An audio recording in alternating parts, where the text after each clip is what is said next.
Black Friday, Cyber Monday have come and gone, but that's just the beginning, of course, of holiday spending for a lot of people. Marshall Clay with the Welch Group joins us this morning to help you manage some of the holiday expenses, which can get out of control this time of year, right? Yes, they can. Yes, they can. And I think it's easy for all of us to get caught up in the euphoria of the season. And certainly we want to be generous and have a good time, but you don't want to break the bank in doing so as well. And I saw an amazing stat yesterday. There was a survey done by WalletHub.com that said that 25% of Americans actually are paying off their holiday debt from last year. Oh my goodness. And so that is not a good thing with interest rates where they are. So I recommend people as we're going into the holiday season, I know we're beyond Black Friday and Cyber Monday, make sure you're writing down the things, your priorities, whether it be gifting, whether it be going out to eat with family and friends.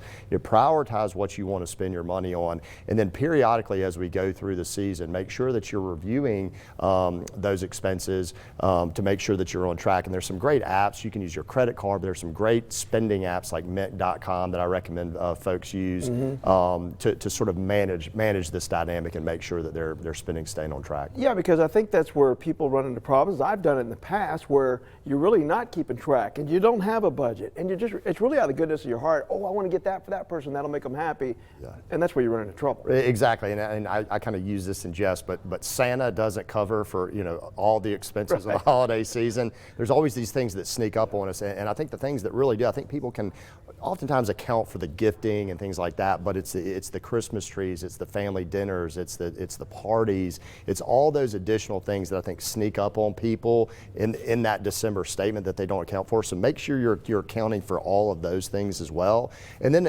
another one that I recommend people think about is the charitable gifting. I think the holidays, they sort of bring out that spirit in a lot of folks. So make sure that you're accounting for the charitable gifting.